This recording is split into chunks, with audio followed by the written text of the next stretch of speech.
a target spirit gets a push a town from one of their lands. I removed a blight. Hey, good job, man. We need that.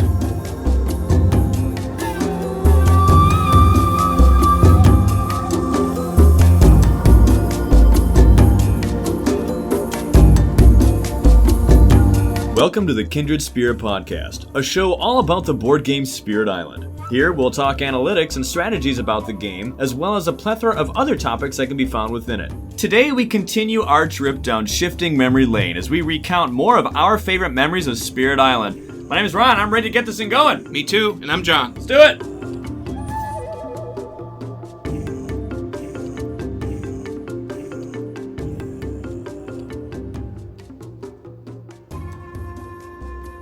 So, another awesome game I remember that we had was our 3-player game. That was really fun.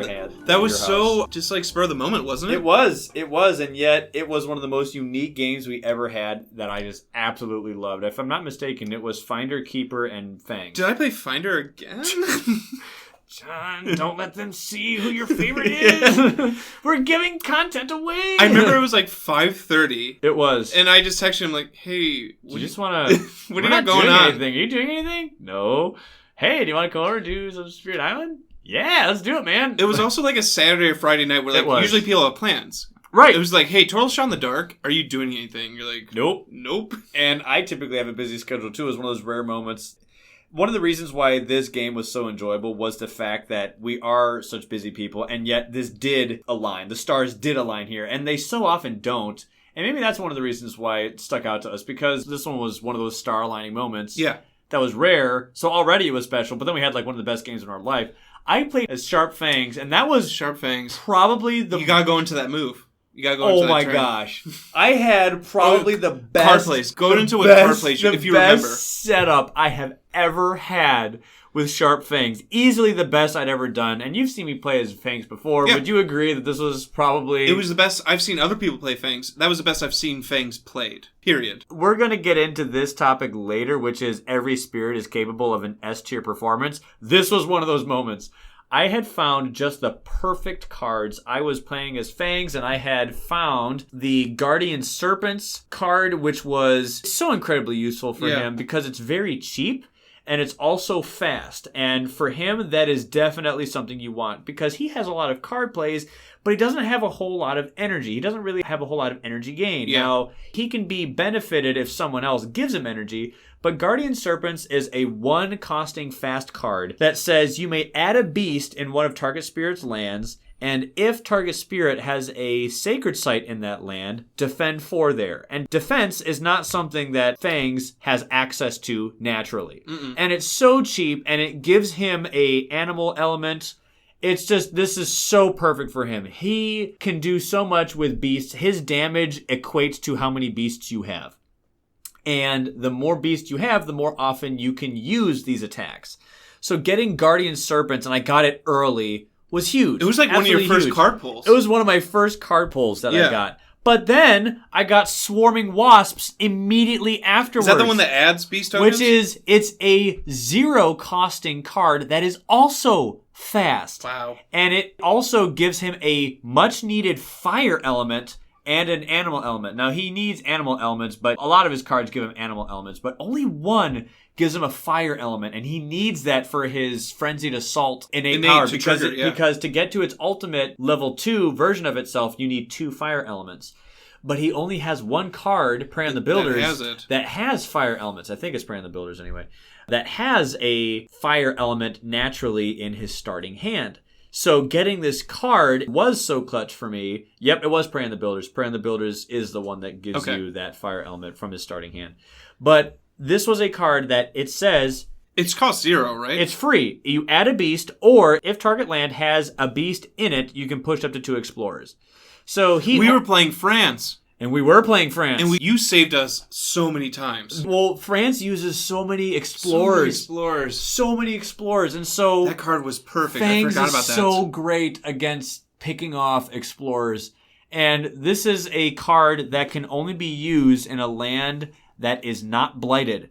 But that's okay, because a lot of his cards that Fangs uses are like that. Okay, well, Teeth Gleam from Darkness also cannot be used in a Blighted Land, but neither is Joining Hunt, which is his innate.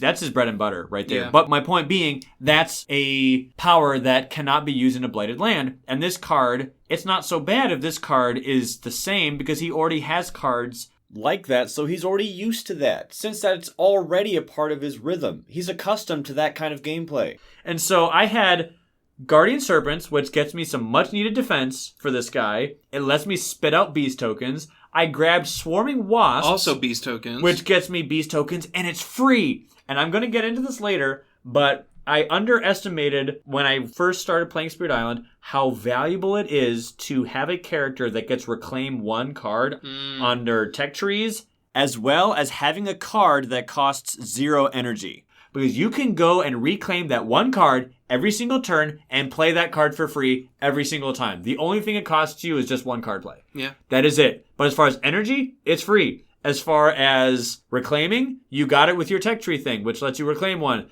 And this is one that I was just you were using it all the time. There were so many beast tokens tokens on the map. It was incredible. Then I got Teeming Rivers, which is a slow power that says if target land has no blight, you may add a beast.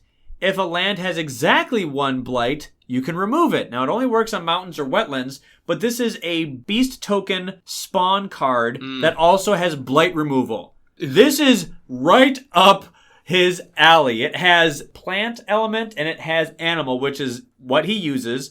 Now, he doesn't really use sacred sites. He's not a sacred site user, but with how much he moves, you can make that happen pretty easy. And you were able to. Point being, this was my third beast spawning card that I acquired, and since he has no blight removal, this was a card that can do it. Yes, it has some strings attached, but it's a blight removal card that also spits beasts. Then I had, near the end of the game, I got Tiger's Hunting. That's when you went crazy. Which was insane. Cherry on top. It's a major power that costs 2 energy. It's fast, and it does give him a animal element. And it has to be within range 1 of a jungle, which for me, that's not hard. You were always in a jungle. That's not hard. You start there, for crying out loud. And it has to be a land that does not have blight in it. But like I said before, we had that already with a lot of his cards. That's already a game style he's used to. And this one is just 2 fear, add a beast, then gather up to a beast, 1 damage per beast in that land, then push 2 beasts. Then, if you have all the elements, you can do 1 damage in an adjacent land that doesn't have blight, and 1 damage per beast there. You basically get to repeat damage. You can pull a beast in, spawn a beast, do damage there, then move them to another one, and repeat that process another time. Which is just his bread and butter. And it only costs 2. Yeah, and it's fast. And it's a major. And by that point of the game, I had enough energy. This was just perfect. Tiger's Hunting reminds me of Joining Hunt, which is his first innate power. So this basically means I could do my innate power twice. I had 9 beasts in a single land. That was incredible. Which just board wiped a spot. I had, I think, 5 start there. I spawned 2, which got it up to 6 and 7, and I brought another one in. And then I brought another one in with another card. So I had 9 beasts. And each one. I have never seen a beast army that big. You were... Ever. Guys, it was insane. I've never seen so many beasts in my life. You became Thunderspeaker. It was crazy. And then I did Frenzied Assault right afterward, which is, 1 beast does 3 damage and 2 fear. Yeah. And obviously 3 damage, that's enough to kill a city. So if you kill a city, that's plus 2 fear. So 1 beast, you can remove 1 beast to do 3 damage and get 4 fear. Which is just absolutely insane. We'll talk about this more when we get into spirit analysis, but it's amazing that beasts can never get destroyed. They don't die unless you strictly allow it so. I understand that There's events. There's Okay, events. I understand that. But like, thanks, guy in the comments. We get it. Let's nip him in the bud. But point being, when you see an ability that's, you do 1 damage per beast that's there, it's like, okay. Couple damage. 3, 2, sure. 4, maybe 5. Oh, wow, that's getting good. 9! Yikes! Yeah. I mean, 9 damage. I got rid of, it was like 2 cities, a town, and some change with explorers. And I've never gotten rid of multiple cities and towns with Fangs. With a single action with Fangs. And then later in the slow phase, I did Frenzied Assault and got rid of another city and caused fear. It was one of the coolest things I had ever done. And yes, I know that it was heavily based on the cards that I got. But the cards that I got were just the exact ones that I needed. This is the game I want to have with Fangs every time. Yeah. Whenever I go into the deck, these are the specific literal cards. Well, that's why it's nice that you get to pick from 4. Yeah. So you weren't always like given those beast cards. Right. Like, but you had other minors. Oh, yeah. Minor powers. Yeah, but there are other games I've had. Yeah. I've played Fangs a lot, and I've never found those cards. Or I've gone an entire game finding one of them. Or I found it, but I found it really late. But I found what I needed early, and I was able to just go ham. Real quick, that was actually a really good team, if we're talking team comps. It was. Me with that one turn, that was just one reason why this 3-player game of ours was so great. Because Keeper, obviously, we know, is a little bit slower. I think it's crazy overpowered with energy gain and all that Keeper can do. He's the second strongest character in the game when fully upgraded. Yeah, but it takes some time to get there. Yep. And then Fangs is so early game. That story was crazy how end game you got powerful too. It was perfect. And then Finder is just like avoidance of everything. And just like... The thing that was so crazy was even with that massive Fang demonstration of awesomeness, I felt like when the game was over, I was the weak one on the team. Now, because I told you the story... Because I didn't destroy much as Finder. Right, but Laura as Keeper was so ace on smacking people. She was spitting Wilds tokens everywhere. Which was so good against France. So I just took a bunch of time describing how I had an awesome turn. And I did have an awesome turn, and I'm not devaluing how awesome that was to do as Fangs. But she would do turns where I'm going to do 10 damage here, 12 damage there, another 6 here, whatnot. That's how Keeper is. But how often do you see someone whack-a-moling with Towering Wrath, 12 damage, 10 damage, 8 damage, whatever? Just what? Oh, I can do 10 damage here, I can do 6 damage here, I can do 4 damage there. Oh, and by the way, this whole land is just carpeted in green tokens. It was one of the best times I'd ever seen Keeper being played. And I wish I could remember more specific details that I can tell you. Because we got into late game in the Invader deck. We were like, what, 1 or 2 cards away from losing? And you did phenomenal. If it wasn't for you, I wouldn't be able to do a lot of this stuff. Because there were some areas that I had to pull beasts in, like that big 9 attack that I did, that would have been a problem for me if you didn't isolate one of my ones that I was leaving open. Because I was overextending in one area to do a lot of damage, but I was leaving myself open in another. And I was just like, hey, man, it's worth it to me. We got to get rid of these cities. We had to. And you were just like, hey, man, I got you. And you just moved that guy out of there because Finder can move cities. Finder's keep huge. away. Yeah, he plays keep away. Oh, goodness. I don't think we could have done that without Finder. Seriously, you as Finder enabled Keeper and Fangs to go ham. Why? Because you were able to help consolidate the people into groups. And once they were consolidated, that allowed Laura as Keeper to just, bam, smack this group of people. You were like that dustpan that just grabbed everyone into one spot, and then she just destroyed them. It was fantastic. So I remember Finder was that glue, and it didn't appear super crazy dramatic. But I'm telling you guys, having Finder there to just be that glue that sticks the team together, that pulls people where they don't need to be from and pushes other people where they do need to be, and just being your logistics expert. Yeah. Tactics win battles, but logistics wins wars. Ooh.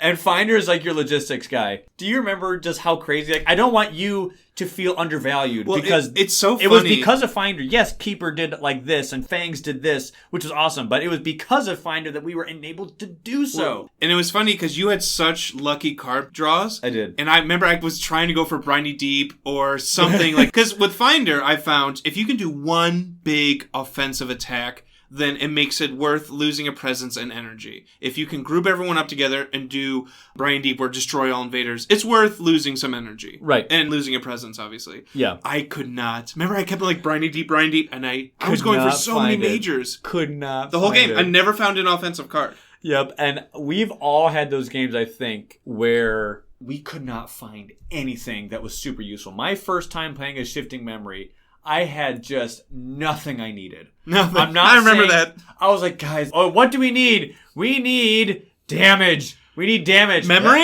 You don't lose power cards. want a free power card? Like, Nope. We need damage. I'm good. That was a tough game. That was tough. Oh, jeez. And that's going to happen with Spirit Islands. As far as games where we didn't find anything we liked, that was your game. For but me. still, in your case, that was I want to have a late game powerhouse punch that I wasn't able to find. But at least I can still do my normal things just fine. In my game, we desperately need help, and I'm finding nothing. Like, and I actually don't think we ended up needing that offensive powerhouse. Nah, because I you think had Keeper, some huge turns, and then Keeper. Yeah, Keeper was able to throttle them back with Wilds tokens. Having Wilds and Isolation. Oh, geez. That was a great combo. Yeah. Seriously, guys, that was a fantastic combo. Especially against Also, France. it allowed you to use some Dahan stuff as well as Finder. Now, I know that you were able to move defend. beings. You get to move beings, and I know that term isn't one that they're using anymore, but yeah, beings just simply refer to spirit presence, beast tokens, invader tokens, and Dahan. And so you were able to take the Dahan that we were not using on your board and use defend cards to get some offense, so that it wasn't you that was doing the damage. It was the having Dahan the Dahan that was doing doing everything. counterattack That's damage. true. Which is really useful. Because then I don't have to destroy anything. Seriously, guys, Keeper and Fangs are a great combo with any of the Dahan using spirits. Because everyone on the arcade style board has 6 Dahan per board. And I'm like, I don't need him. Keeper was like, I don't need him. Hey, that's 12 more Dahan for you, buddy. So you had... I was picking up defend cards. So you had 18 Dahan from game start that you could use. And I'm like, here, take them. And you're Finder, so you can be like, hey, I'm going to grab you and grab you and grab you and grab you and grab you and teleport you literally across the map. It was such a fun game. Oh, that was such a great game. And I will get into this too, but I like what the map looks like with 3 people. I agree. That's the only way that you can have the perfect round island. The circular island. And yes, I know with the new boards coming in, we can probably get another circular board. And with 4 boards, you can make a square, and you can divvy up the shape. I love the 3-player. It just looks so circle. good. It looks so aesthetically pleasing. It's like just a classic. And there's a nice rhythm, the 3 players. I love that rhythm, and we're gonna get into that too, as far as what is our preferred player count. And I agree. The reasons why I like a 3-player game were evident in this one. Yeah. And it was one of the best times I'd ever seen Finder. It was the game where I really started to see his value. Because, like, obviously you can understand someone's value when you're reading their cards, when you're looking at their player board. Oh, this will be cool. This will be cool. I can't wait to do it. But there's a difference between reading on it online, on the internet, versus seeing it in-game right in front of your eyes. Oh, you can do that? Yeah. Oh, it was fantastic. It was one of the games that I had seen Keeper done just fantastic. Yeah. Fantastic fashion. And then to cap that off with, I had just the best. I don't think game I'll with ever Fangs. see a Fangs game like that I don't again. think I'll ever see Fangs like that again. And it was against France and level 3 or 4 France, which was difficult for us. It was our first time. It was 4. Our first time playing France, and we tried, you know what? We hate ourselves. We're going to do difficulty 4. Start off with a bang. Is that sadism, masochism? Yeah. Which one is it? Yeah. Just like the pain. Yeah. We love it. No, don't help me, please. So it was very satisfying. It was one of the hardest games I've ever done, and yet, as you said before, we had such a great. It was a long game, point. too. It was a long game, but the most difficult, stressful games that really make you like, oh man, I don't know. They make you scared. They make you worried. We would spend like 10 minutes win. in growth phase, be like, guys, we need to talk about this. Before we went to fast phase. It was critical. Yeah. It was critical. Every single turn was critical. It's like 10 to 15 minutes if I like do this talking it option, out. if I do this, that means I can do this and this and this. Not alpha Which means- gaming. We weren't doing that. No, this was discussion, y'all. And so, okay, if you can do that, that means I can do this and this and this and this and this. Guys, and we this. just got to let that blight. And then, that is option 1 if I do this option. Or I can do this, which means this, which leads to this, which means I can't do that, but I can do this. Oh, wait, she can't do that thing anymore, but that means she can do that other thing. It was one of the best cooperative experiences I've ever had. You could see the chutes and ladder domino effect of the directions of where we want to go. And we really needed to bring our A game. This was a big brain game, big brain moment. This was not a flippant game. We would have lost if we treated this more flippantly. Yeah. But we had to earn this one, but we did earn it. And that's why it was so memorable for me. I love that one. It was so great. Good times. Good times. I want to hear about the first time seeing serpents. So... Because I have mixed feelings about John Serpent. has mixed feelings about Serpent. John can acknowledge the fact that this guy is literally the strongest spirit in the game. Can be. Fully upgraded. Can be. But he needs time to wake up. And so John has never really had that happen. I think I struggle with slow Right, you're not spirits. really a big fan of late bloomers. No. And by that I mean characters who They don't really do a whole lot early game or mid game, but when they get to their late game, it's the strongest thing you've ever seen, and just bam. They go and just destroy everything on the field. Yeah. And I know your preferred play style is one that you would much rather someone be marginally useful throughout the entire game as opposed to useless throughout everything and then incredibly useful at the end. I say the term useless very loosely. We don't, here. yeah.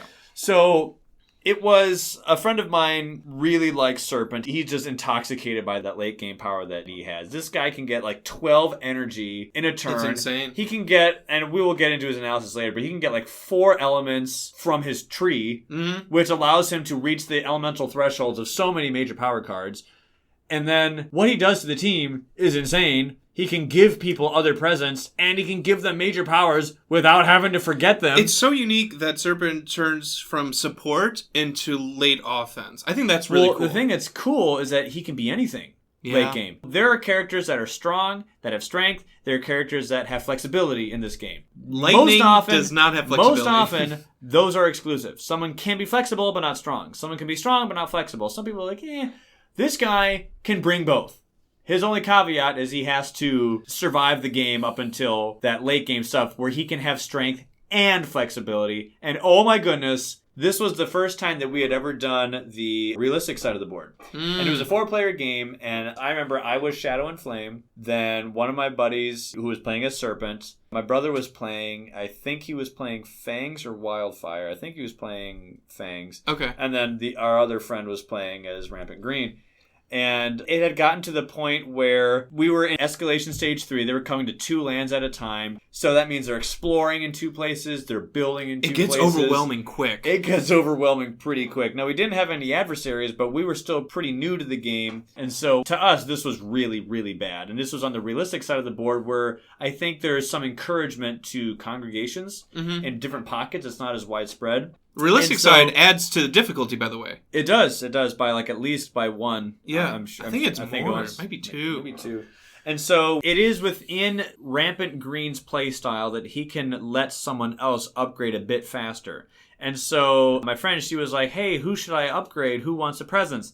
And I said, you get Serpent upgraded as fast as you can. Oh, do you guys only focus on Serpent? So we were like, you do you, but as far as extra peeps, get him upgraded. And this is where I saw the light. And I've told you about this combo before, Serpent and Rampant Green. Because Serpent, he takes a long time to get good. But when he gets good, it's great. If only we had a spirit that sped up if people's only growth. we had a spirit that let other people upgrade faster. Enter Rampant Green. Because who doesn't like upgrading faster? So we targeted, every time that she did Gift of Proliferation, we had her target. One of the best cards in the game. Oh gosh, and we're going to get into that later. Oh, so good. Anyway, so I was playing Shadows and Flame. He's actually really decent late game with 6 energy gain and 5 card plays. He's not bad. But when they're coming against 2 places, exploring 2 places at a time, building 2 at a time, whatever, that's when you need some serious help. There are people everywhere, and then just as we were at our wits' end, while the invaders swarmed around us with towns and cities covering the landscape, suffocating our island,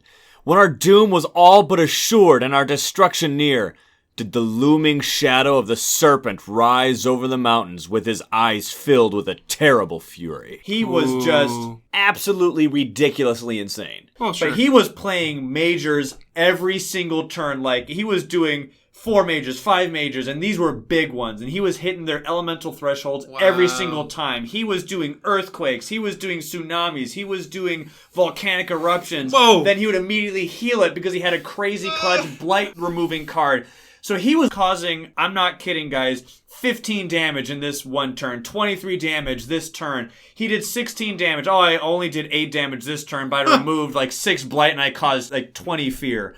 I'm not kidding. I can't remember the numbers because this was years ago, but the bad guys were clumped up in such big amounts that he was able to just board wipe them. And he has this innate where he can do X damage in every single land in the game. he can do damage in multiple this lands. mythical innate that has never been And reached. it just shook the very island itself. And thematically, it was appropriate. And he was just writhing, whipping the bad guys back and forth. And when you have bad guys everywhere, when the board looks more white than anything else, because it's losing its color, because there's that many invaders. It's turning on the very board. plasticky. It's very plastically, very white.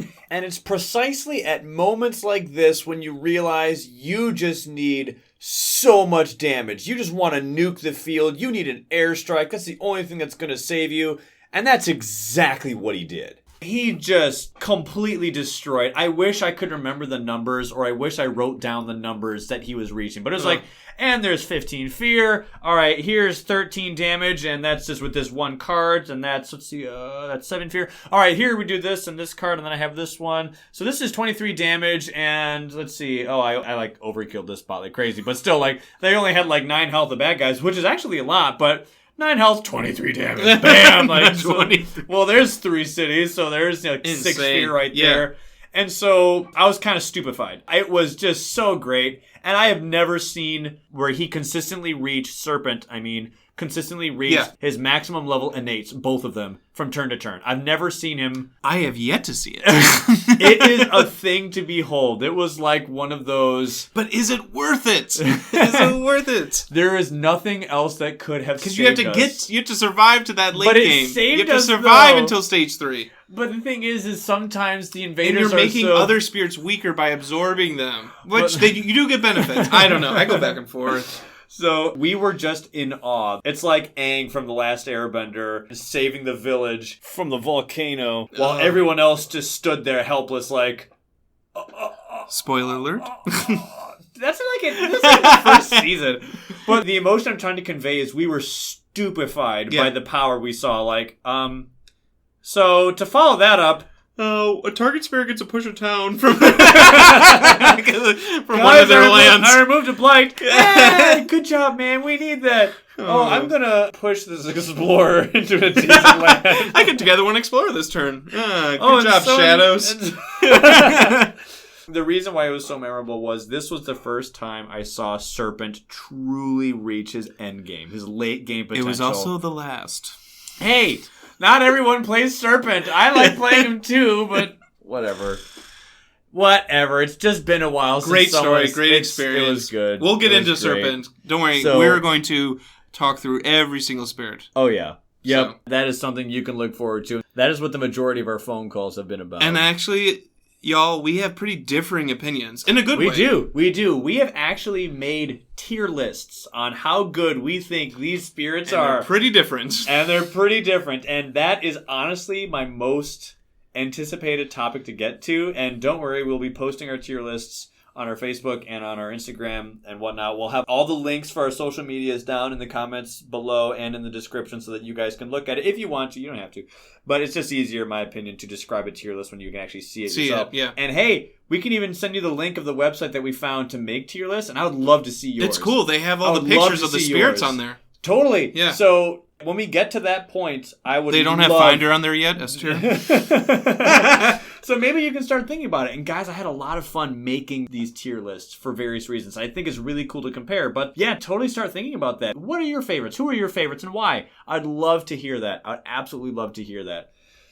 So another thing, just going down memory lane with Spirit Island, is the very first time that we played with you guys. Yeah. And we were like, well, what do we want to play? Here I am. I've played this game for 3 years now, but I'm about to play it with people who have never played it at all.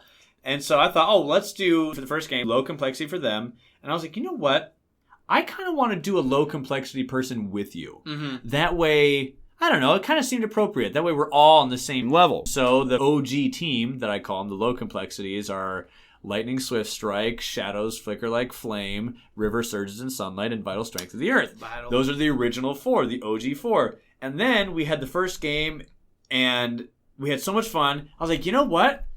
How about we just, for the next games, we only do a complexity team? We had a thematic list here, and I really like making thematic teams. So for this series that we did a complexity series where we did all 4 lows, all 4 moderates, and all 4 highs. So for the moderates, that would be Keeper, of the Fangs. Forbidden Wilds, Sharp Fangs behind the leaves, Thunder Speaker, and a spread of Rampant Green. For the high complexity people, it was Heart of the Wildfire, Bringer of Dreams and Nightmares, Ocean's Hungry Grasps, and Serpent sleeping beneath the island. And these teams, I'm not going to say they were made to work together, but oh my goodness, guys, it may seem gimmicky to play with everyone of the same complexity. It's a lot of fun. And do you remember those games? I sure do. Especially the high complexity one. I don't know, I feel like I was getting stronger as a player by each game we did. Ironically, we did the high one second. We did. Because you wanted just to get into it. Because that's just how I am, and that's why I don't like slow spirits, I think. I just want to dive in head first. Sure. And I got to play Ocean, and that was a lot the first It's very different, because your first game was Shadow and Flame, and then you immediately went into Ocean. Which is, like, thematically incredible, the tide of your presence going in and out. I think it's so great. But it was just like, okay, I have to pull this in. It's so much planning ahead. It really got me to think of how to play Spirit Island. Yeah. It's like, I can't do anything this turn because I'm not on the coast. Yeah. I'm in the ocean. You guys got to push them to me. Yep. But, like, 2 turns from now, I will have a lot of presence there and I can do... It was really cool to really see that side of Spirit Island as how it should be played. And I really think they do combine really well together. Because with the low complexity, you have a lot of people that are very simple in their focuses. Like Earth, dedicated defender. Defense. Lightning, dedicated offense. River, dedicated controller. And then Shadows and Flame. Fear guy. Yes, they all have secondary and tertiary focuses that they can do. I'm not saying they can only do those things I mentioned, but they're very easy to cognitively accept their roles and stuff. Like, hey, I'm the defense guy. Hey, he's the fear guy.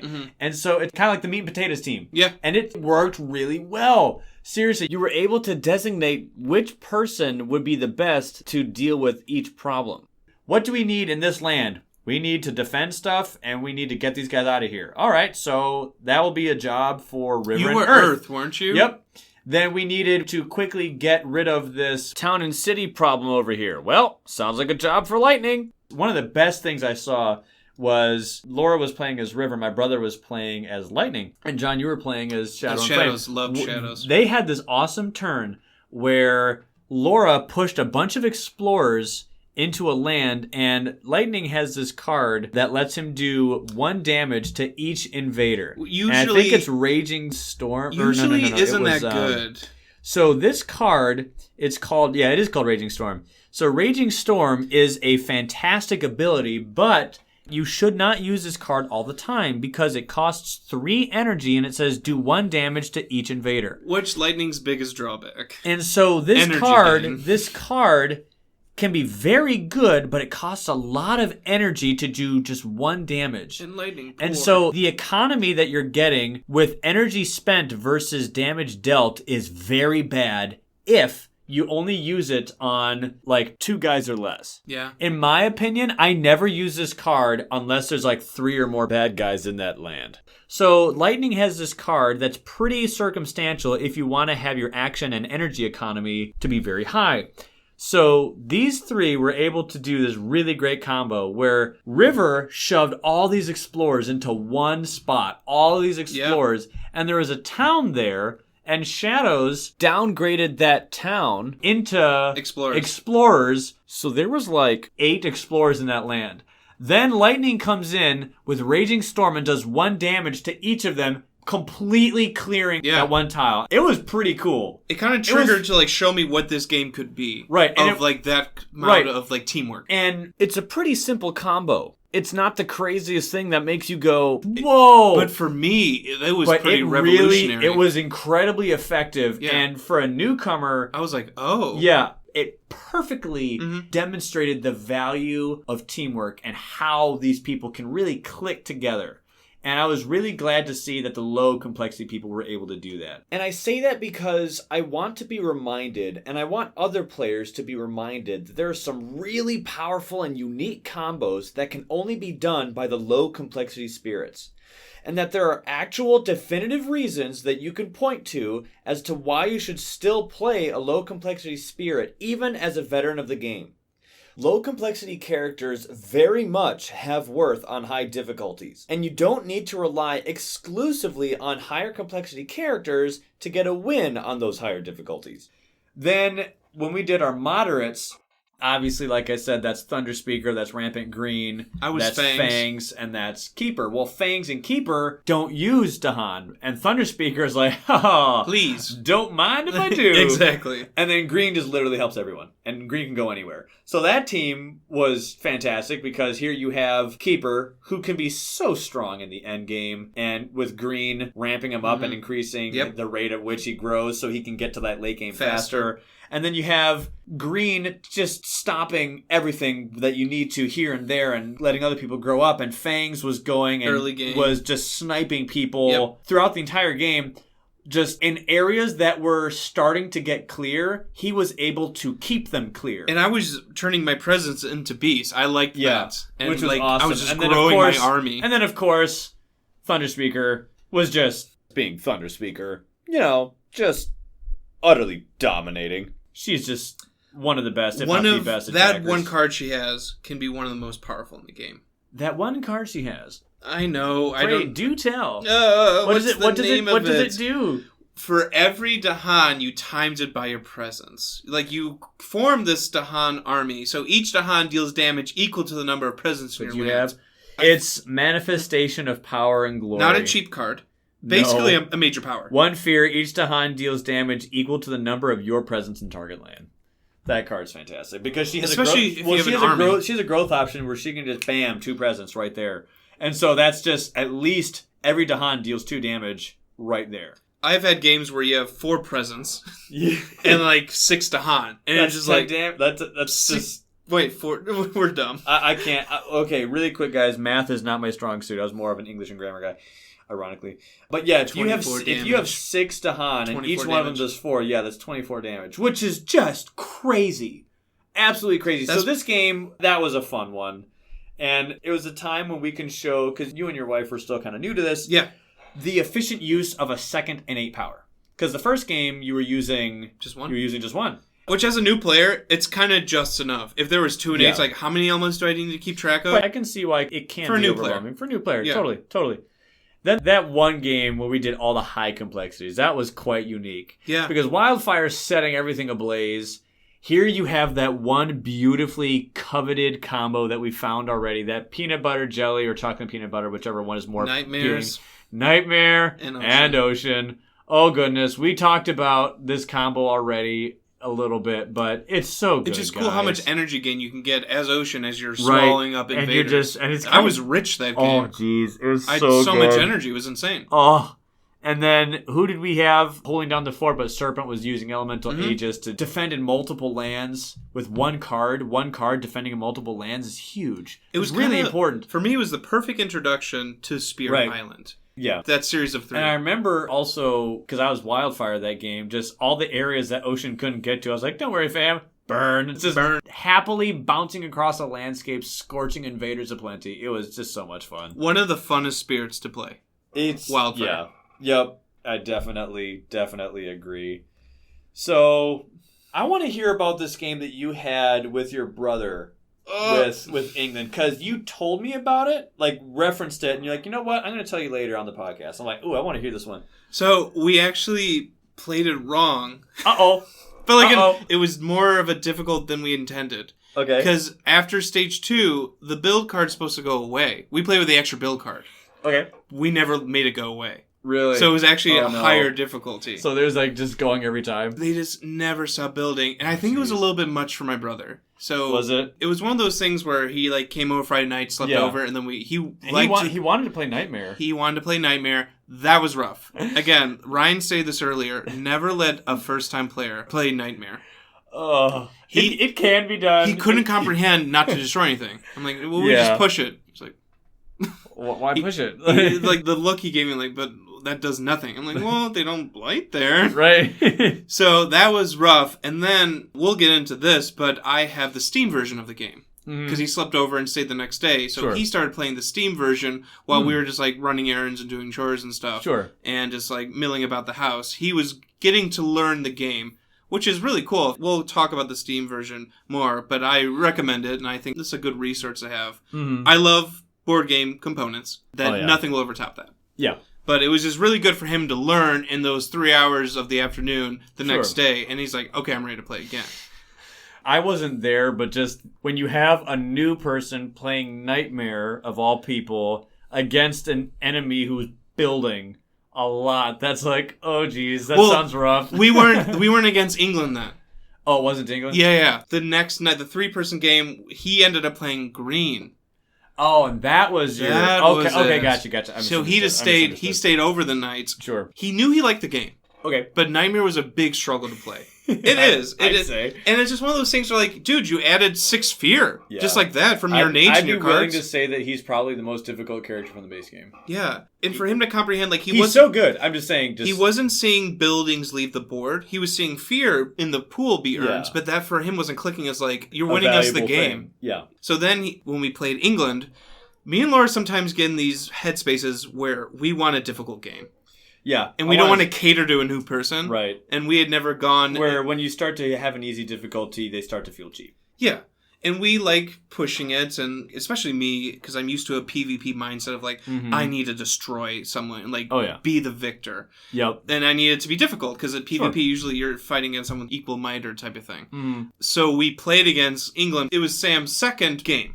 Yeah. But he was green, and he loved it. Baptism by fire. Yeah, he learned quick, but he really took to it. Like that whole support mindset of helping us and then saving ravages and builds, especially with England. If you can prevent a ravage in England, that saves everything. Right, or a build, frankly anything. But anything. But definitely those. But it was just really cool to see him really take to the game. Yeah. And it was just funny that we just messed up and left the build card there. I think we've all been there to some extent. Yeah. When I think about it, I don't think I've had anyone respond poorly to this game. Anyone that I've introduced, like a friend that I've introduced this game to.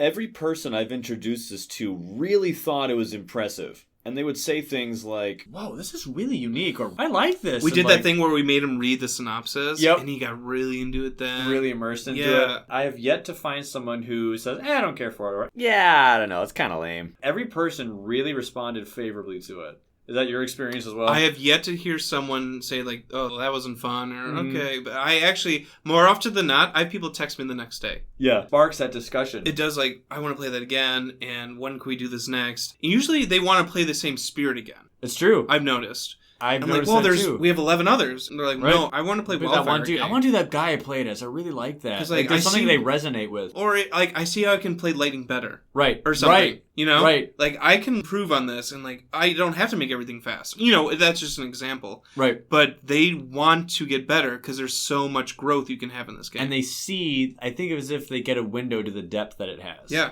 And there's kind of like, boy, that was fun, but I think I could have done that better. There's that call that you spoke about just then, which was like, that was so much fun, but how much fun could it be if I just did my job better? Yeah. You know what I mean? I think that's why I remember it so much is like, obviously I'm biased because it's my brother, but seeing the game just click and seeing that's so much fun. That joy, because as you saw with probably me and Laura, it was like my experience of like, I need to play this again. Can I stay over tonight? I want to play this the next day. That's so odd. Is that how it came? Yeah. Just like, I have nothing the next day. Can we play tomorrow? We're like, sure, just stay in the guest room type of thing. Totally. And then I told him about the Steam version. He's like, well, I want to play that so I get to know it. So seeing that, not addiction, I don't know, that sounds so like... When you were once bit by this bug that got you excited about a thing, a movie, a show, a book, or whatever. Yeah.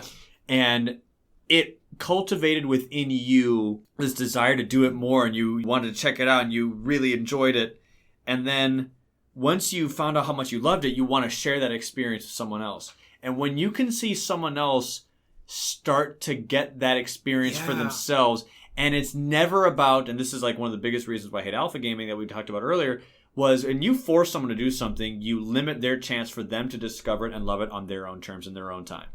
And seeing that happen is so exciting to someone else because you know it's genuine. Yeah. You know that it's not something like, obviously I want you to like the game, but I want you to like the game for you. Not because it's my game. Not because it's my game or it's something that I like and I want to do this game more often. And it's exciting to see emotions that you had for yourself in someone else. Yeah. For themselves and how they react to it and how they want to do it again. It's just cool to relive that And moment. we don't like the same spirits and he played things differently. I don't know, it was very cool. Right. It's something I always remember. Like, you know how like when someone who's already married hears someone else's engagement story, like, oh, like they're always smiling, they're just listening intently because it's a fond memory, it's a good thing that they themselves once had an experience with something very similar to that, and now they get to spectate and see someone else's experience with the same kind of thing, but in a different way. There's something about the human mind that just likes to witness that. You know, when you yourself liked it so much as well. Yeah. And I wish, seeing how much the friends I've introduced us to have acted and reacted to this game, I wish I could have, over these past year, really shown it to more people.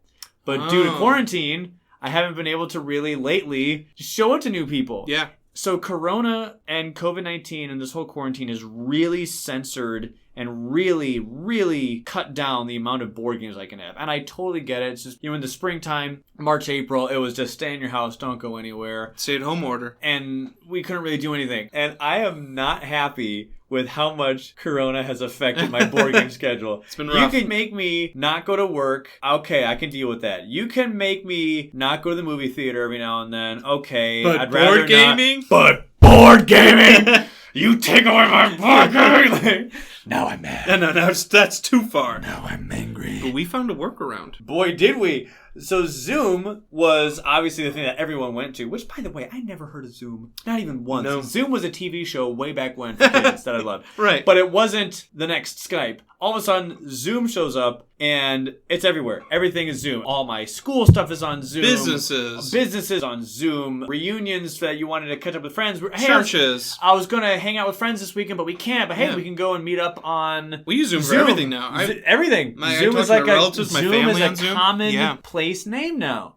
And so we were like, hey, wait a minute. Because your wife is a teacher. Yeah. And as a result of that, she has that account where Zoom has this cool thing, which is if you have an education license, you can have unlimited minutes for your Zoom calls. Furthermore, your wife was sent a camera that looks down. Document camera. That, for her lesson plans and stuff. That looks at a table from about 3 feet in the air, and it looks down at the table so that on the camera you can see a clear visual for the feed, assignment or whatever of what's on the table. And so she was like, we could use this for board games. And we're like, oh. I remember when she approached me, she's like, would you guys be up for doing a Zoom Spirit Island? Because we have the copy of the game. You have the copy of the game. What if we just set the board? We each had a board set up on each of our tables. And then, sure, there's going to be some things we had to do here and there. And so we actually tried it, and it really worked.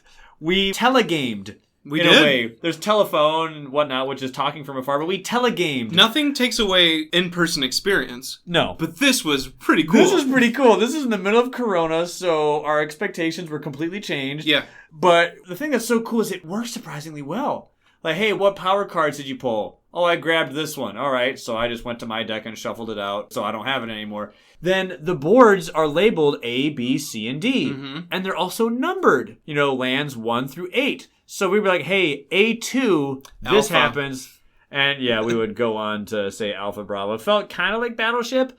But the thing is how many board games could you do this treatment to? Some would work better than others. Some would be worse than others. But this one worked really well. So we did it at least twice. Did we do it at least 3 times? I think it was 3. I think it was 3 times. And so it was pretty sweet. It was pretty awesome. I would not recommend this over a in-person one. But our love for Spirit Island and our frustration and stir craziness of being in Corona pushed us to try this incredibly unique experience, which was playing it with someone who's not even there. Yeah. Not the computer game. Not that one. But the actual board game set up. In 2 different locations. It was awesome. In 2 completely different locations. Sure, it made the game last a lot longer. Sure, a lot of people getting up from the camera like, all right. Yeah, hold on, I gotta take a bathroom break. Whatever. But that's the thing you gotta work with, and so... We found a workaround, and it was so cool, because we hadn't seen you guys in a while, because it was only family. I think it was just, stay at home. Yeah, stay at home. And me and Laura saw nobody. Yeah. And it was just, seeing your guys' faces, not even being with you, it was just so... It brought so much joy and happiness, and just playing the game. And Spirit Island is always an experience that makes me happy. Playing with my friends in general always makes me happy. Yeah. Playing with you guys, hanging out with you guys always make me happy. So here I am playing Spirit Island with you guys during a time when I can't see anyone. It was just exactly what I needed. It was. And so it was... It got us through, it was really some cool. tough weeks. So, and that's one thing that board games can be. And just to dissect that statement a little bit more, when you love something, and this is the effect that something you love can do for you. And for us, Spirit Island has been that way. So I hope you guys can understand when we say we love Spirit Island. Why we're so passionate about There's it. why we're so passionate about this. For things like these, for memories like these that we've been talking about. This is why we love this game, how we can talk about it. We have so many memories and so many past experiences that we've had. Some good, some bad, some crazy. How excited we are for future experiences. I know. For content that's coming, for content that's been out, for stuff that we're still experiencing today, stuff that we're still finding great combos here, great combos there, and there's just going to be so much more that we're going to find with new characters, new spirits, new powers, new boards, new adversaries, new events, new fear cards. I just played Shadows the other day, and I texted you like it was a whole nother spirit. I'm like, I played this spirit totally differently, and I loved it. It was just and I played Shadows so many times. Yep. It's just you can always learn something. This is just the tip of the iceberg, and I cannot wait for the future of this podcast to get into all of this. Because we've talked about this for hours now, collectively. And yet, in my opinion, we haven't even gotten into the good stuff. This is just the cream off the top. You ain't seen nothing yet. Oh, I cannot wait. And I cannot wait to hear your feedback. I cannot wait to just continue this series, just all of it. I'm just happy. I'm excited. I'm excited to get going. Yeah. I can't wait. Long time coming. It's going to be great. So let's do it. Let's just keep on going. I can keep this train going for a while. Trucking along. Here we go.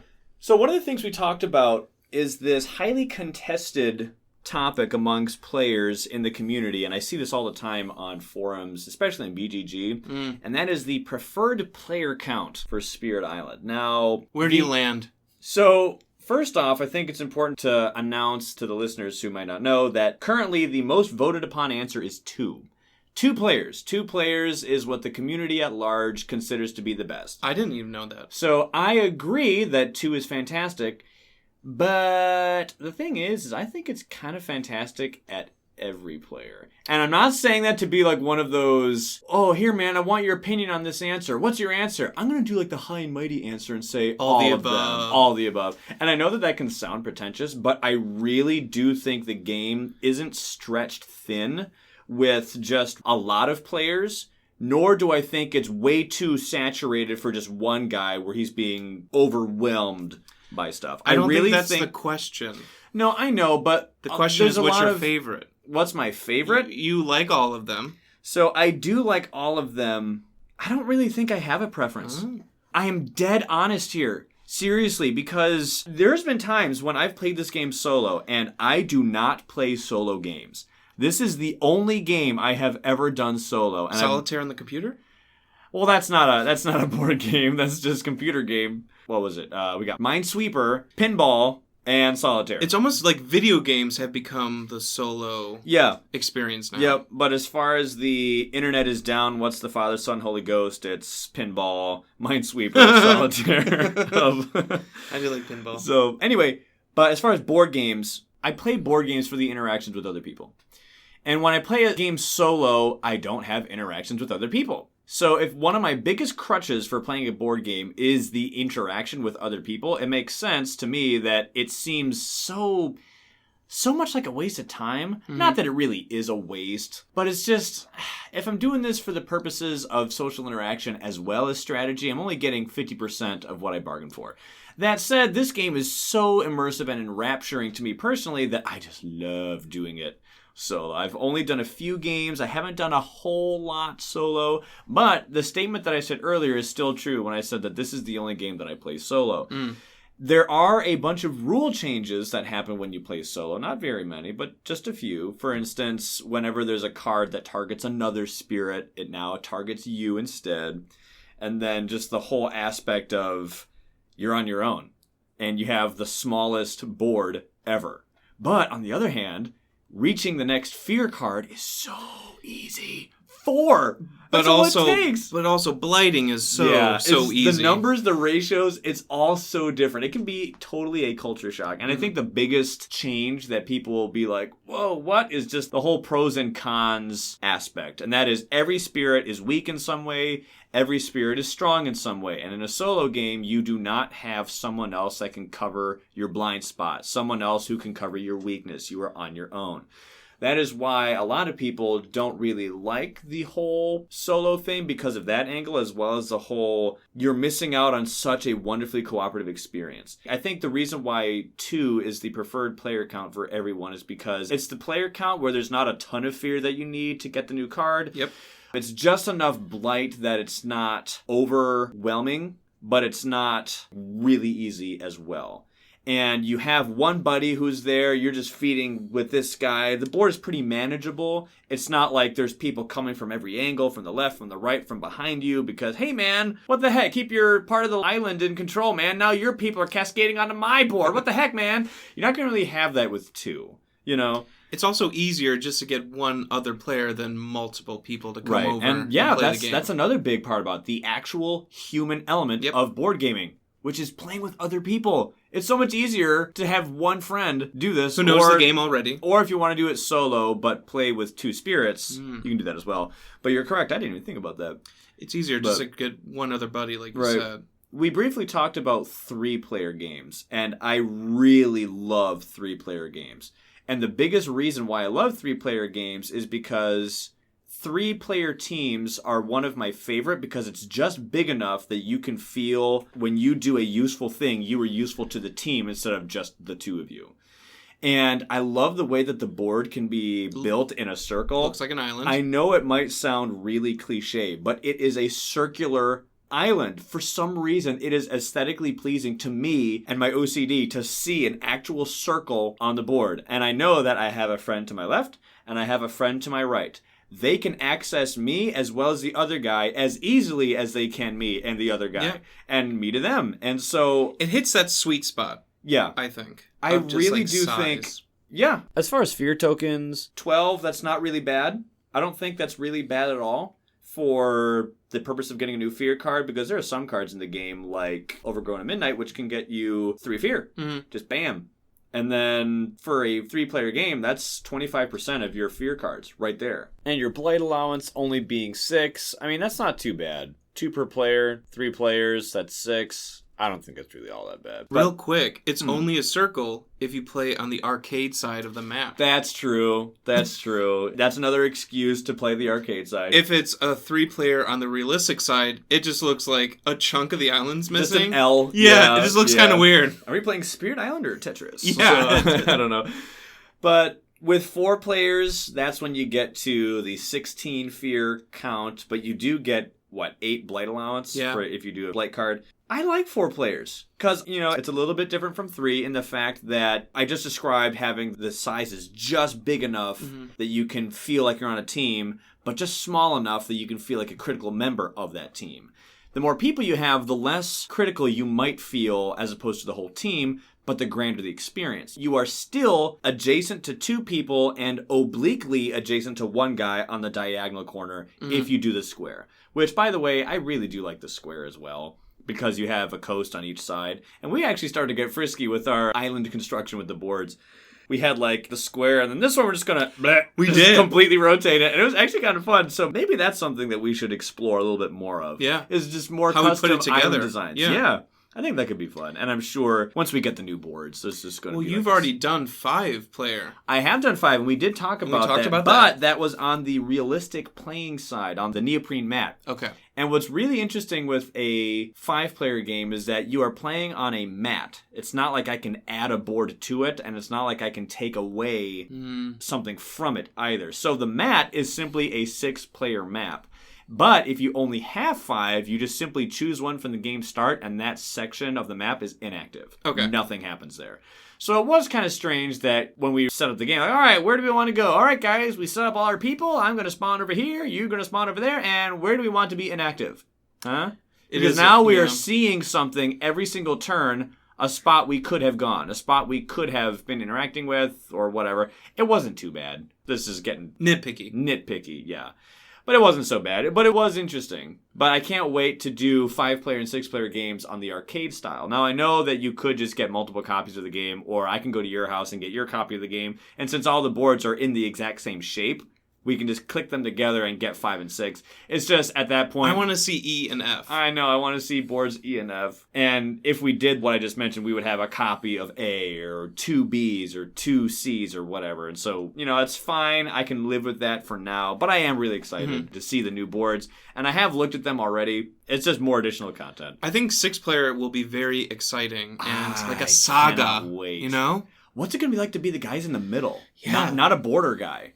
And what if people are like pushing invaders towards you? Like, are you just getting more to deal with? Did you see, by any chance, the new designs for the various boards that they were thinking of? Wasn't it like a double jungle one? I don't side-by-side jungle. Yeah, I don't have it in front of me right now, but I was looking at all the different shapes. I was like, this is really cool. One looked like a star. One looked like a crab. One looked like... I'm dumb. I know you're talking about something else. I thought you were talking about like the lands within the board. Like E and F. I'm like, there was like one of them had 2 jungles next to each other. Okay, your earlier comment now I do remember the crab. Okay. But yeah, there was one... Man, I wish I could remember what it was called, but it was a big triangle with a hole in the middle. Yeah. Oh, that's like really interesting. That's really cool. And of course, the archipelago...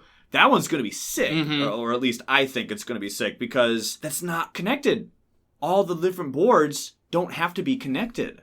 So you can have one island over here and then one over there. That one's connected to another one, so 2 players are on this one, and then maybe one guy's over here and one guy's over there. Yeah. So a 4-player game could, in theory, be 1 pair of people on an island, along with 2 solo players. Yeah.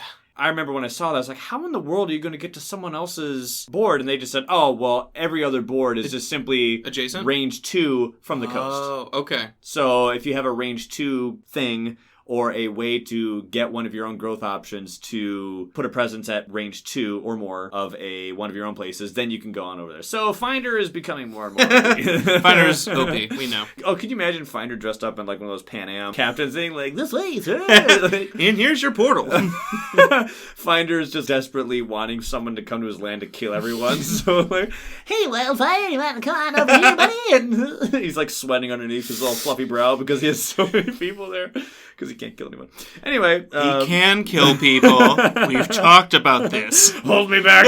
Hold me back. It only costs a presence and an energy. I've activated John's rage mode. Protect me, viewers. Rage. He's turning red. He's palpitating. John, calm down. Calm down. Palpatine. Boba Fett. It's like you hear the things on the table start to like shift around. Knives come out. Earthquake. John, no, he's beating me. Help, help. I'm being repressed. We all remember Ryan. He was a good man. Yeah.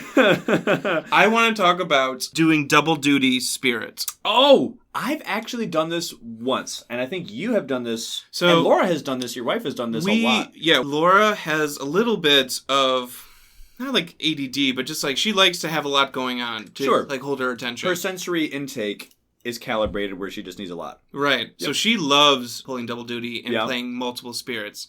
And for me, it kind of takes away from the game, I think, where I am just like, okay, I'm playing Lightning and River as my 2 people, and she's playing 2 other spirits. But I'm just really focusing on Lightning and River synergy, and I almost not forget, but just like, I don't interact with her as much. No, it's true. And one of the things for me, as far as my comments on doing double dipping, what'd you say, double duty? Double dipping, whatever. One of my biggest issues is that I'm always thinking of the next turn ahead and the turn after that, 2 turns ahead, and maybe even the third one after that. Sure. And when I'm doing double duty, I can only ever think of 1 or 2 turns at max. Because there's a lot on your plate to think about already, where they are going to go. It's a complex game. Where you are going to go. What cards you need to reclaim, because next turn I'm not going to have this card anymore because I'm going to use it. It's going to go to my discard pile, and my character does not have a reclaim 1 on any of my presence tracks. So I need to factor this in. I need to factor energy gain. If you have events, you're screwed. Because then so while this is going on, she's like, well, what are you doing here? And you're like, huh? Oh, I forgot.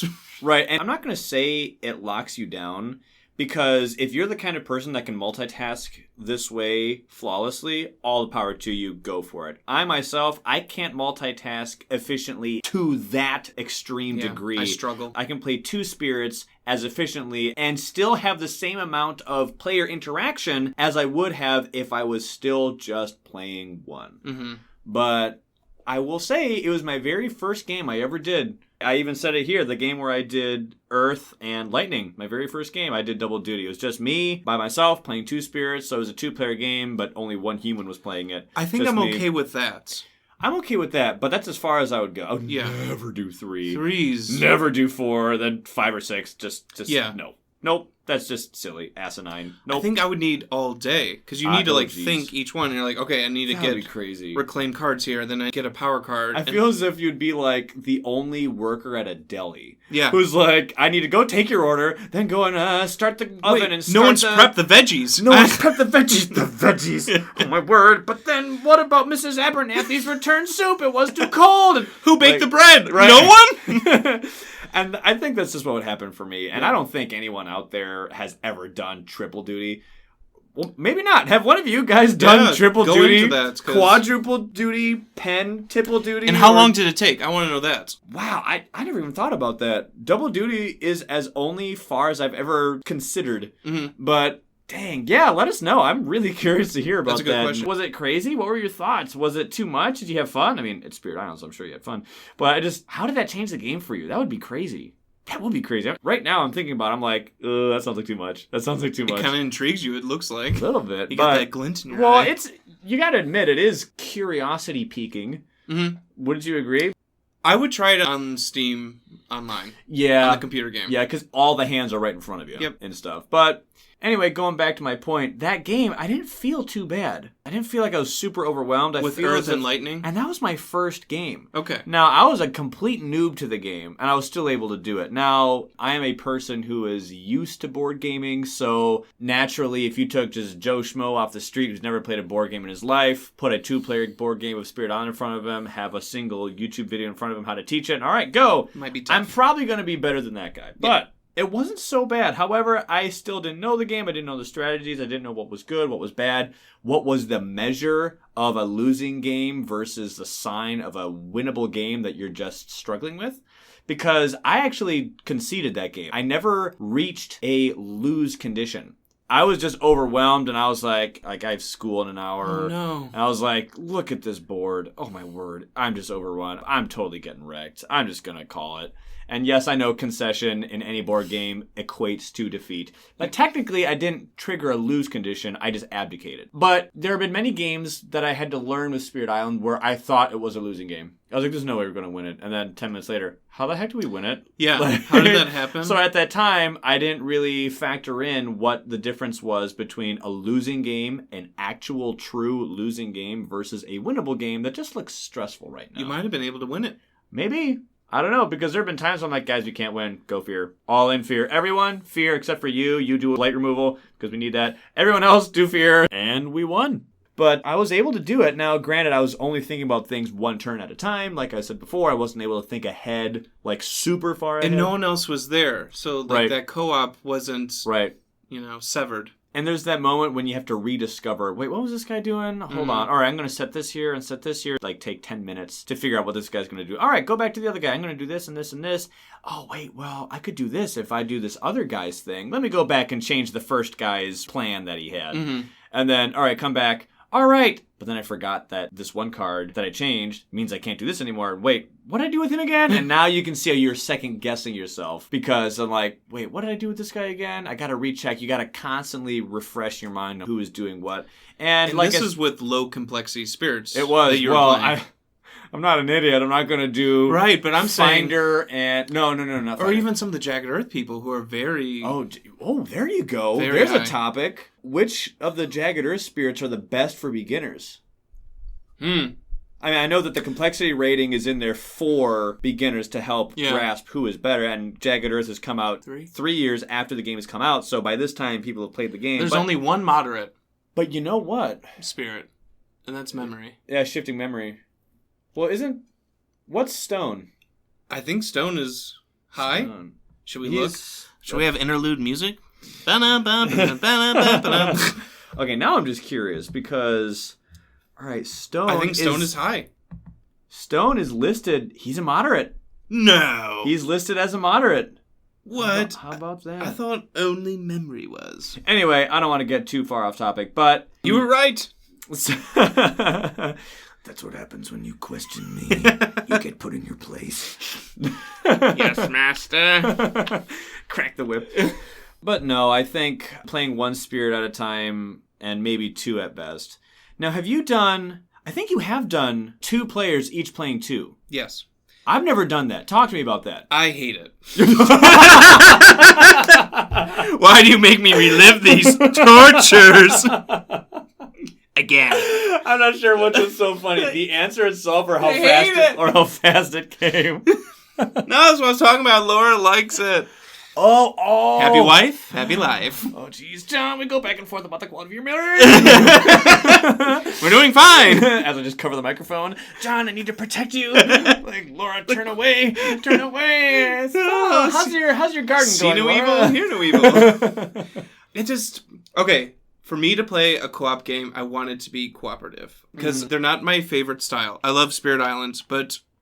And I've talked about this. PvP is your favorite. PvP is my favorite. I like outthinking somebody. I like outwitting somebody. Right. So if I am playing a co-op game and spending most of it looking down at my 2-player boards and not conversing a lot and not even caring about the other half of the islands, and I feel like that really takes away from what cooperative games are supposed to be. Yeah.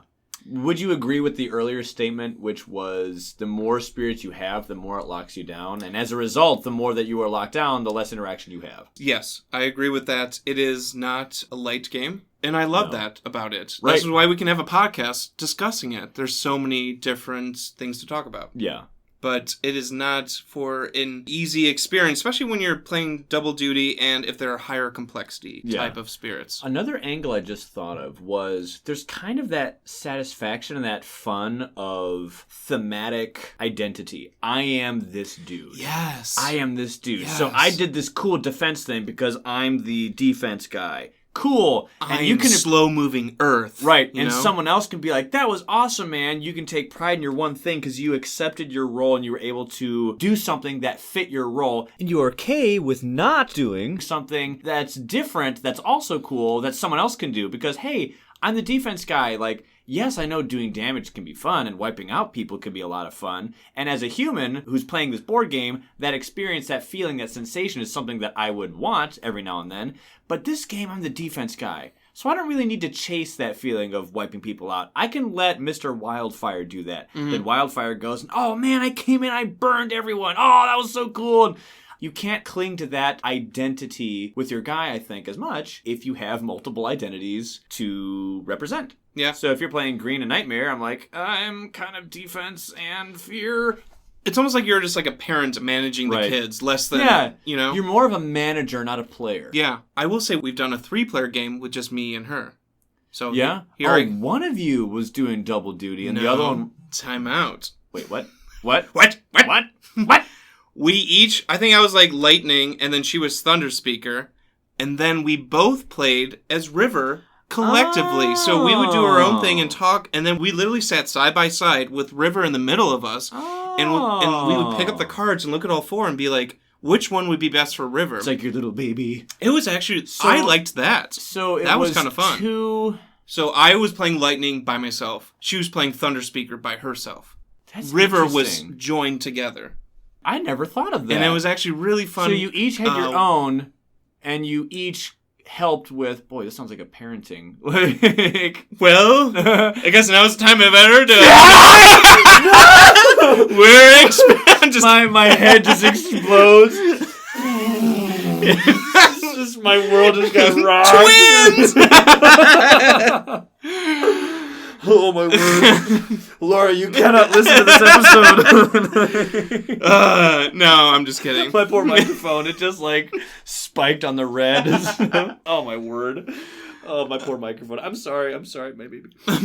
Anyway, so you shared shared a spirit.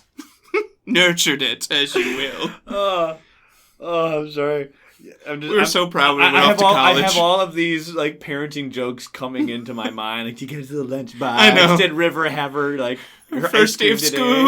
Oh, she did so well. Take a picture. She's just a stream right now. She drowned a city. I know. So proud. Good girl. So proud. Good girl. Just terrifies like 30 people and like just Fear. and you're just like, oh, that's my girl. Just commits mass genocide. Oh, takes after her mother. Cleansing floods, you know.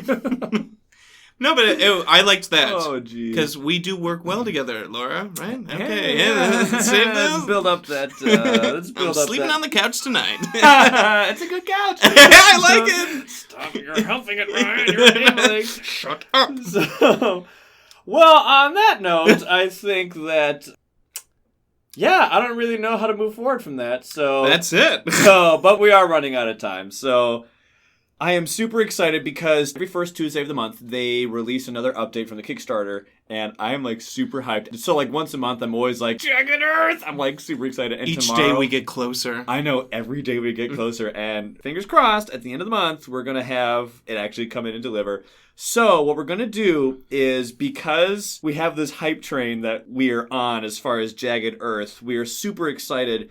Next episode, we are going to put together a hype list. This is a list that contains the 12 spirits that are coming in with Jagged Earth. Yes, I know that it's actually 8 from Jagged Earth. 2 additional ones were stretch goals, and 2 additional ones were... Was it promo pack or something? Promotional, yes. Yeah. So, but 8 plus 2 plus 2 is 12, and because I must have everything Spirit Island, I have them all. So it's an additional 12. Whatever, you get the idea. We have 12 new people coming in, and these guys are so cool. These spirits are so awesome. Who do you want to play first? We're going to get into who we want to play with. Now, it's not going to be an analysis. We're going to have that hype list to talk about which ones we want to play first and second and third and fourth and fifth. And I can't wait to hear John's because I have no idea what it is. I don't know yours. And so it's going to be great. But until next time, we're going to go ahead and work on that. We're going to leave it off right here.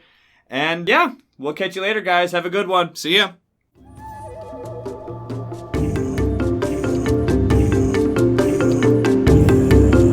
Thank you for listening to this episode of the Kindred Spirit Podcast. We appreciate you taking the time to do so.